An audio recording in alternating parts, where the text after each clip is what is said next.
There is a woman sitting in the back row of this auction hall who has not spoken a single word since she arrived. She is not here to network. She is not here to be seen. She is here because of a key. A small brass key that has been sitting in a box at the back of her closet for 11 years, waiting for exactly this moment. The man at the front of the room, the one holding the champagne, the one who told her 6 years ago that she was too simple for the life he wanted, does not know she is here. He is about to find out. Stay until the end, because what Clara does with that key is not what anyone in this room expects, including Julian Thorne. To understand what is about to happen in this room, you need to go back 34 years, to a workshop in Whitmore Valley, Connecticut, where a man named George Alderton spent his days repairing antique clocks. George was not a remarkable-looking man. He drove a 1987 Buick that had developed its own philosophy about when it would and would not start. He wore the same brown cardigan 4 days out of 5. He spoke slowly and rarely, in the manner of someone who had decided long ago that most sentences weren't worth finishing. His shop sat on the corner of Merchant Street, a narrow storefront with a hand-painted sign, a window full of clocks at different stages of repair, and a smell of machine oil and cedar that Clara would spend the rest of her life trying to reproduce in her memory. She grew up in that workshop. She did her homework on the long wooden counter while her father worked. She learned to tell the difference between a movement that was merely old and one that was genuinely broken. She learned that a clock is not stopped, it is waiting. That there is always a mechanism inside that still works, if you have enough patience to find it. That was the first lesson George Alderton ever taught his daughter. Patience is not passivity, Clara. It is the longer game. She was 7 years old when he said it. She was 38 when she understood it completely. Clara met Julian Thorne when she was 22, at a gallery opening in New Haven that a friend had dragged her to on a Wednesday night. He was 30, already loud with ambition, already certain that the trajectory of his life was a straight line upward and anyone on it should feel grateful for the view. He was charming in the way that some men are charming, completely exhaustingly, with the kind of attention that makes you feel like the only person in the room until, years later, you realize he was that way with everyone. They were married for 15 years. For most of those years, Clara managed to believe she was happy, or at least that this was what happiness looked like when you stripped away the romantic version and got to the real one. There were good years. There were dinners and trips and Sunday mornings that felt like something worth keeping. But Julian's idea of the life he wanted kept expanding, and Clara, quiet, patient, precise Clara, who preferred restoration to acquisition, who found beauty in things other people called broken, kept not fitting into the new version of it.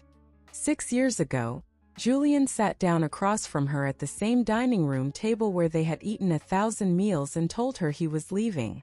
He had met someone. Her name was Vivian. Her family had the kind of money that announced itself quietly, the kind George Alderton, in another context, would have recognized immediately. He told Clara that her lifestyle was holding him back, that she was too simple, that she lacked status. Clara looked at him for a long moment, and then she said, "All right," not because she wasn't hurt. She was. Not because she didn't love him in the diminished, complicated way you love someone at the end of 15 years. She said it because she had grown up watching a man who wore the same cardigan 4 days out of 5 and drove a car that had its own philosophy, and she understood, in a way Julian would never understand, the difference between what a person appears to be and what they actually are. She moved into a small apartment in Astoria. She took the train. She chose silence. And she waited. George Alderton died 3 years after Clara's divorce, in the quiet way that some people die, as if they had simply finished what they came to do and saw no reason to make a fuss about it. He left her the clock shop on Merchant Street. He left her his tools, his cardigan, and a box of miscellaneous items that Clara packed carefully and stored in her closet without fully going through. He also left apparently an unpaid tax debt. It was a small debt, the kind of debt that could have been resolved with a single phone call. But Julian Thorne's real estate development firm, Thorne Capital, had spent the previous year quietly identifying every distressed property on the historic block where George Alderton's shop sat. They needed the entire block to build a luxury condominium complex called the Whitmore. The clock shop was the last piece. Julian's lawyers had not manufactured the tax debt. They had simply found it, located it, and then ensured that no one mentioned the resolution process to anyone connected to the estate until the foreclosure window had closed.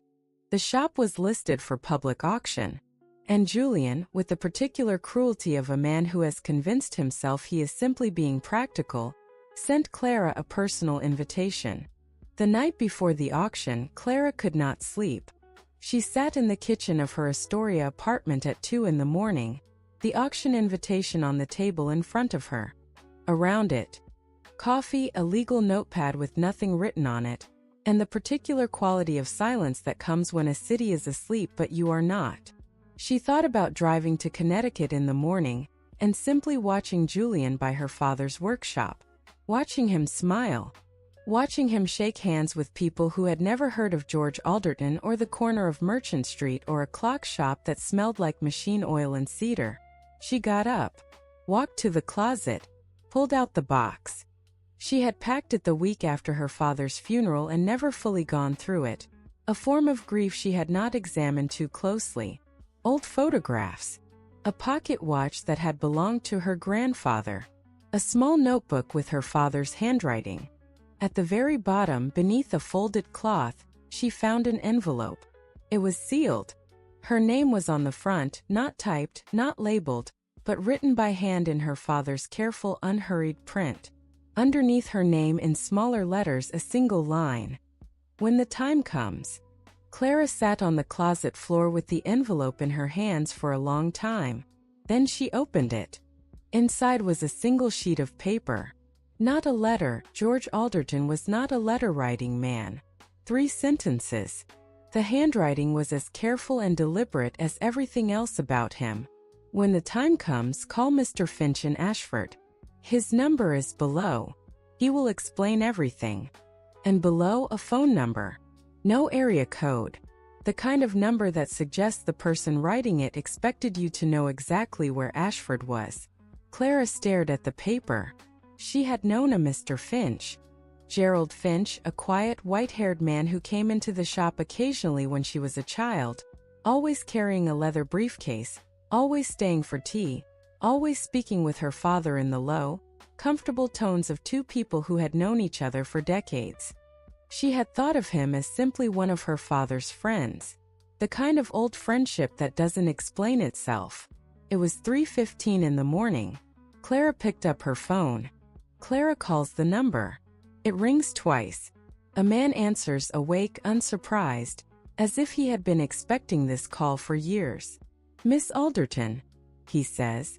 "I wondered when you'd find the envelope." He tells her he can be at her apartment by morning.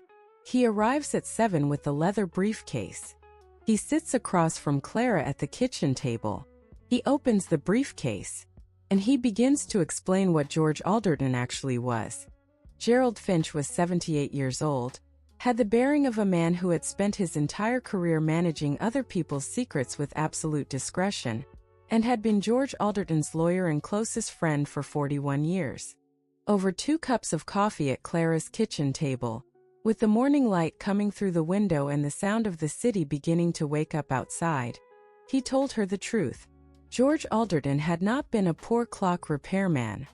He had been, for 40 years, the kind of investor that financial journalists write about in tones of baffled admiration, the man who understood that the most powerful form of wealth was the kind no one could see coming. He had started with the workshop as a young man, yes. But he had also, quietly, carefully, without ever mentioning it to anyone, been building something else entirely. Alderton Capital was a private investment trust. It held land across 7 states. It had partial ownership in 11 companies. Its current valuation, Gerald Finch said, placing a document on the table with the same unhurried calm he had placed his briefcase, was $3.3 billion. Clara looked at the document. She looked at Gerald Finch. He nodded. George had lived simply not because he lacked options but because he had decided many years ago that simplicity was not a limitation. It was a philosophy. He had used the money to build things that would outlast him. A community library in rural Pennsylvania, a scholarship fund in 3 counties, shelters, schools, infrastructure in places where money tends not to go unless someone insists. He had done all of it anonymously. The clock shop on Merchant Street was not the sum of his life. It was the part of his life he had most loved. Clara sat at her kitchen table for a long time after Gerald Finch stopped speaking. She thought about the brown cardigan, the 1987 Buick, the way her father never finished sentences that didn't need finishing. She thought, he was teaching me the whole time. She looked at Gerald Finch. She said, "I'll be at the auction at 10. He said, "I know. I'll be there too."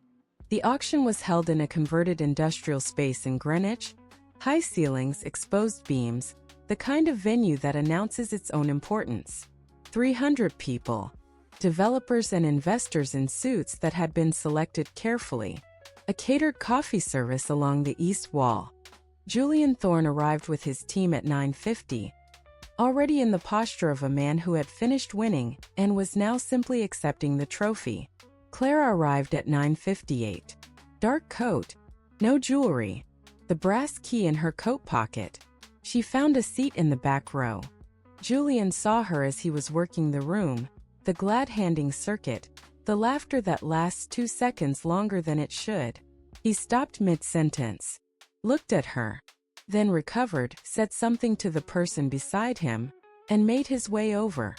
He smiled the way people smile when they want you to see that they are not bothered. "Clara, I didn't think you'd actually come." "I almost didn't," she said.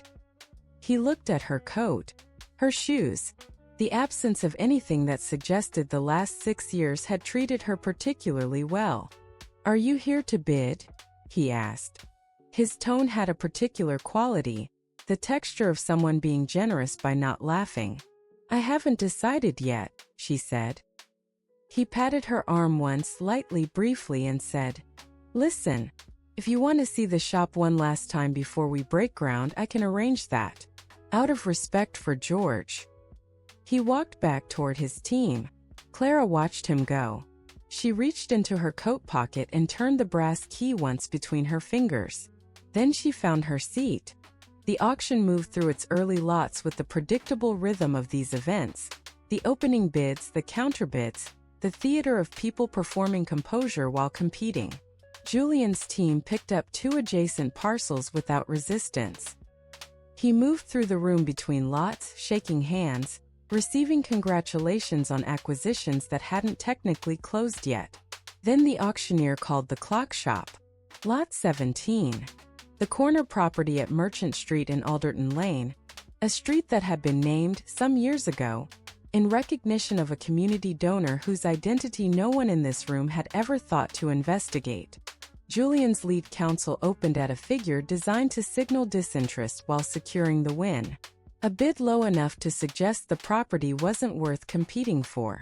The kind of number that says, "This is already ours, we're just going through the motions." There was a brief pause.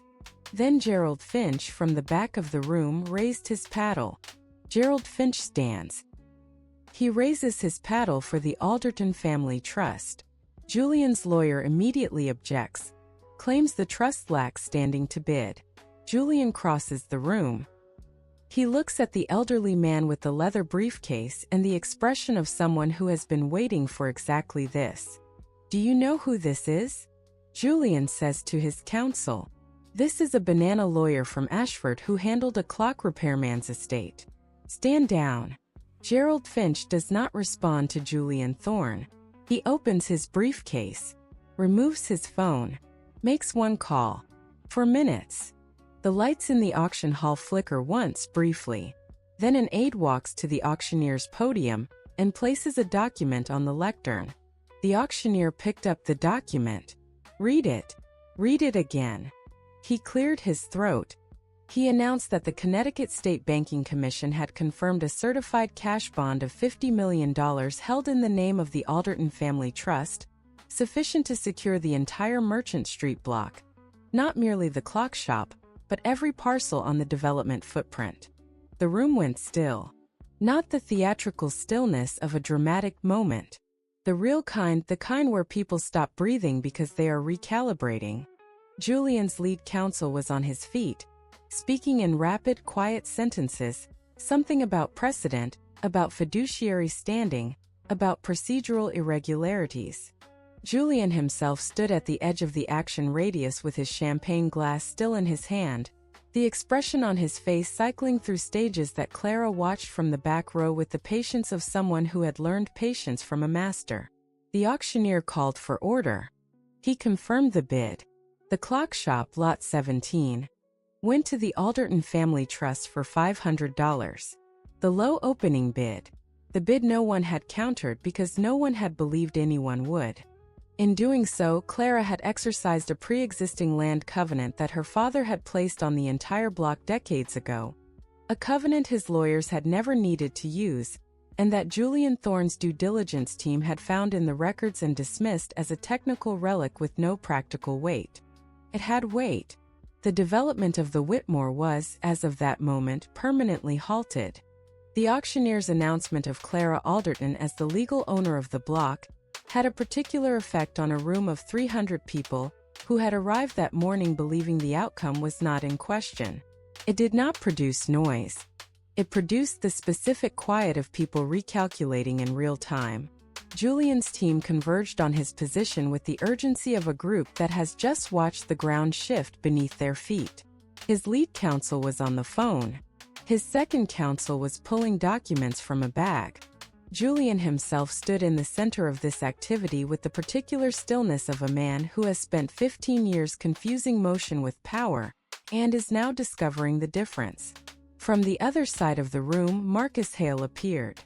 Marcus Hale was the primary institutional investor behind Thorne Capital.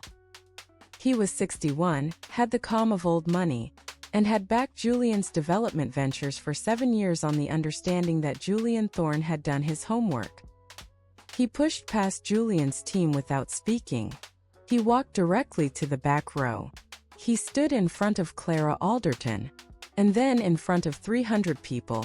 In the converted industrial space in Greenwich, Connecticut, Marcus Hale apologized. He did not explain. He did not qualify. He said, "I owe you an apology on behalf of this process. I am sorry for how this was handled." Clara looked at him with the same expression she had been wearing since she sat down. She said, "I know." Then she stood up. She does not use a microphone. She does not raise her voice. She simply stands and speaks, and the room listens because there is something about a person who has been quiet for a very long time finally deciding to speak that commands a kind of attention that volume never can. She said, "My father built what he built in silence because he believed correctly that character is demonstrated by what you do when no one is watching." She paused. He watched this town for 40 years. He watched who received money from institutions and who didn't. He watched which buildings were maintained and which were allowed to deteriorate until they could be purchased cheaply. He watched what happened to the families on Merchant Street when the property tax calculations changed. Another pause. The development of the Whitmore is over. The covenant is permanent. As of this morning, the Alderton Family Trust has retained legal counsel to review every transaction that touched this block in the last 6 years. And as of tomorrow, we will be having a different conversation about the leadership of Thorne Capital's debt portfolio. She picked up her bag. "Thank you for coming." She walked toward the door. Julian Thorne stood in the center of the room with his champagne glass still in his hand, not drinking, not moving, not yet understanding the full weight of what had just happened. His phone buzzed. A message from Vivian. Her family's holding company had filed for Chapter 11 that morning. The collapse had been accumulating quietly for 14 months, the kind of collapse that happens in silence, at the level of numbers, in documents that no one reads until the moment it is too late to do anything about them. Julian stood in the auction hall with his champagne growing warm and his phone in his hand, and the understanding, arriving slowly, that everything he had left Clara for was gone. that he had traded something real for something that had been surfaced the entire time. That the woman walking out the door in the worn dark coat was not what he had dismissed. She was what he had failed to read. Clara did not watch him understand this. She was already outside. The Connecticut autumn was doing what Connecticut autumn does. The trees along the street had gone gold and amber, and the light was coming through them at the angle that makes ordinary things look as if they have been waiting to be noticed. She stood on the sidewalk. She reached into her coat pocket and held the brass key for a moment. Her father had given her this key when she was 12 years old, with no explanation except, "You'll know when to use it." She had used it. Gerald Finch came out behind her, briefcase in hand, unhurried as always. "Your father would have found this all entirely excessive," he said. "I know," Clara said. "He would have found the whole thing solvable with a single conversation." Gerald Finch considered this. "Probably," he agreed. They stood there for a moment. "What happens now?" Clara asked. Gerald Finch looked at the trees. "Now," he said, "you go open the shop." The clock shop on Merchant Street had been closed for 3 years. When Clara unlocked the door with the brass key and stepped inside, the smell came first, machine oil and cedar, exactly as she remembered, preserved by the closed windows and the slow metabolism of old wood. The clocks were still there. Not all of them. Some had been removed by the estate executor before the foreclosure proceedings began, but many remained. Clocks in various states of disassembly, waiting on the long wooden counter. A grandfather clock in the corner that had been in the shop since before Clara was born. The small bracket clock by the window that her father had always said he was going to restore properly, someday, when he had time. He had never had time.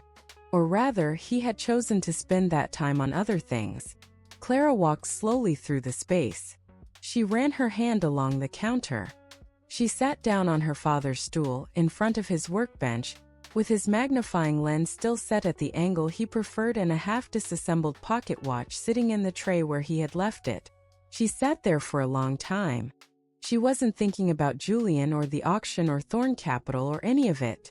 She was thinking about a 7-year-old girl doing homework on a counter while her father worked.